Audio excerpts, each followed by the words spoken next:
मंच और देश की भावी आशा के रूप में मेरे सामने बैठे प्यारे विद्यार्थियों, आज की इस प्रातःकालीन सभा में मैं आप सभी का हार्दिक अभिवादन करती हूँ और अपने सभी बच्चों को, सभी विद्यार्थियों को संविधान दिवस की शुभकामनाएं देती हूँ।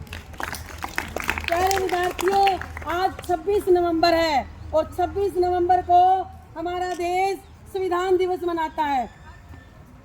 आप सभी जानते हो कि हमारा देश 15 अगस्त सन 1947 को आज़ाद हुआ और जिस समय हमारा देश आज़ाद हुआ उससे पहले हमारे देश पर अंग्रेजों का शासन था और उन्हीं के बनाए हुए नियम कानूनों के अनुसार हमारा देश चलता था। लेकिन प्यारे विद्यार्थियों, जब हमारा देश आज़ाद हो जाता है तो हमें अपने संविधान की जरूरत होती थी और संविधान, प्यारे विद्यार्थियों, कानूनों का एक ऐसा दस्तावेज होता है जिसके अनुसार देश का प्रशासन चलाया जाता है। वो उस संविधान की तैयारी देश आज़ाद होने से पहले ही हो चुकी थी।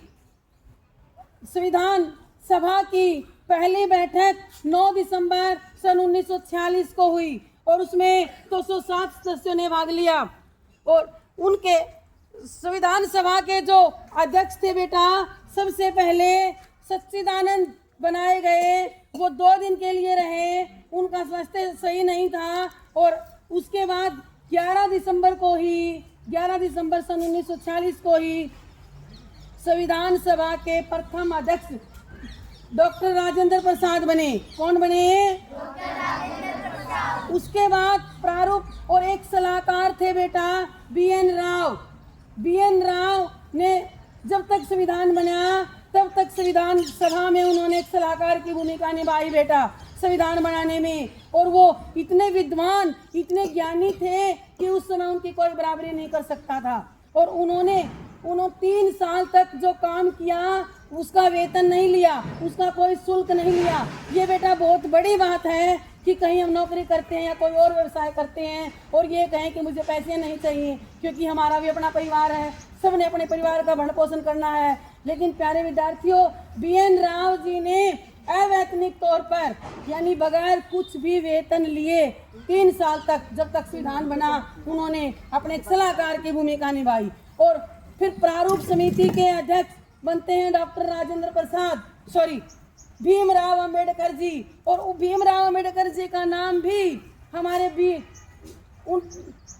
BN राव जी ने ही सुझाया था। उन्होंने कहा कि जो भीमराव अंबेडकर जी हैं वो कानून के बहुत ज्ञाता हैं, उनको सारी जानकारी है, इसीलिए प्रारूप समिति के अध्यक्ष बनते हैं डॉक्टर भीमराव अंबेडकर जी। तो प्यारे विद्यार्थियों, सबके सहयोग से, और जब हमारा संविधान, सब इतने व्यक्ति तो उसके अंदर शामिल थे कि उन सब के सहयोग से हमारा संविधान बनाया जाता है। हमारा संविधान 2 वर्ष 11 महीने 18 दिन में बनकर तैयार हुआ प्यारे विद्यार्थियों। और इसके लिए वो जितने भी समय उसके सभा के अध्यक्ष थे, सदस्य थे, सभी ने प्यारे विद्यार्थियों लगभग 60 देशों के संविधान का अध्ययन किया और जिस संविधान से जो बात अच्छी लगी वही अपने संविधान में ले ली गई। और आज का दिन यानी 26 नवंबर सन 1949 को हमारे देश का संविधान बनकर तैयार हो जाता है। लेकिन वो 26 नवंबर को लागू नहीं किया। क्यों नहीं किया? इसके लिए हम और पीछे जाना होगा इतिहास में। जो हमारा देश अंग्रेजों का गुलाम था प्यारे विद्यार्थियों, तो हमारे देश के नेता, हमारे देश के क्रांतिकारी अपने देश को आज़ाद करने में लगे हुए थे। और फिर उन्होंने क्या किया? 26 जनवरी सन 1930 को लाहौर में रावी नदी के किनारे पंडित जवाहरलाल नेहरू की अध्यक्षता में पूर्ण स्वराज्य की मांग की कि हमें कानूनों में सुधार या देश में कोई और सुधार नहीं चाहिए, हमें चाहिए तो पूर्ण स्वराज्य चाहिए। और हर वर्ष अंग्रेजों की प्रताड़ना, उनके कोड़े, उनके अत्याचार सहन करते हुए 15 अगस्त 1947 तक लगभग 17 साल उन्होंने 26 जनवरी को पूर्ण स्वराज्य दिवस के रूप में मनाया। अब हमारा देश आज़ाद हो जाता है 15 अगस्त सन 1947 को।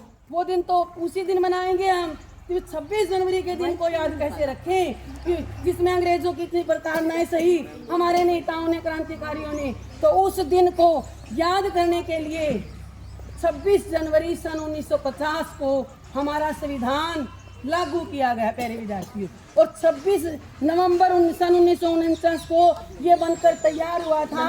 और मैं आपको बता देती हूँ कि 284 सदस्यों के इसके ऊपर हस्ताक्षर हैं, और उनमें प्यारे विद्यार्थियों एक हमारे जो हरियाणा के मुख्यमंत्री थे, भूतपूर्व मुख्यमंत्री कौन है, भूपेंद्र सिंह हुड्डा जी, उनके जो पिताजी थे रणबीर सिंह हुड्डा जी, वो भी उस सभा में शामिल थे, और 2008 या 9 में उनकी मृत्यु हुई है, यानी वो भी उन 284 सदस्यों में उनके भी हस्ताक्षर थे प्यारे विद्यार्थियों।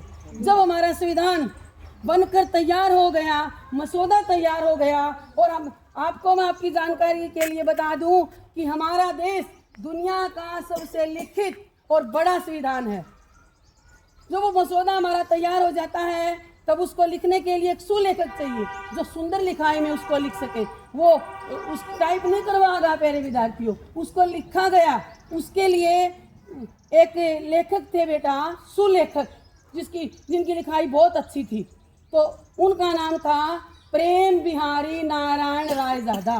क्या नाम था? प्रेम बिहारी नारायण रायजादा। उनको ये काम सौंपा गया और उनसे कहा कि तुम इसके लिए कितना पैसा लोगे, क्या वेतन लोगे। उसने कहा कि मुझे वेतन नहीं चाहिए, मुझे पैसे नहीं चाहिए, मैं चाहता हूँ कि हर पृष्ठ के ऊपर मेरा नाम लिखा जाए। और जो प्रेम बिहारी नारायण रायजादा जी थे, उनके माता पिता बचपन में ही मृत्यु को प्राप्त हो गए थे प्यारे विद्यार्थियों, तो उनका पालन पोषण उनके दादा डॉक्टर राम प्रसाद सक्सेना जी ने किया था।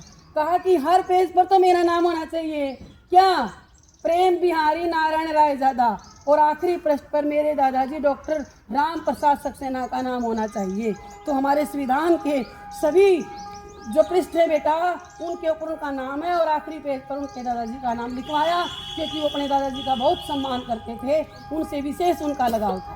तो हमारा संविधान बनकर तैयार हुआ प्यारे विद्यार्थियों। हमारा संविधान हमारे देश का गौरव है, हमारी गरिमा है, और हम सब नागरिकों को हमारे संविधान का हमें अपना पूरा ज्ञान होना चाहिए बेटा, पूरी जानकारी होनी चाहिए, और इस संविधान की जानकारी हमें हो, इसीलिए हर वर्ष 26 नवंबर को हमारा संविधान दिवस मनाया जाता है। तो मैं आज सभी को संविधान दिवस की शुभकामनाएं देती हूँ। धन्यवाद।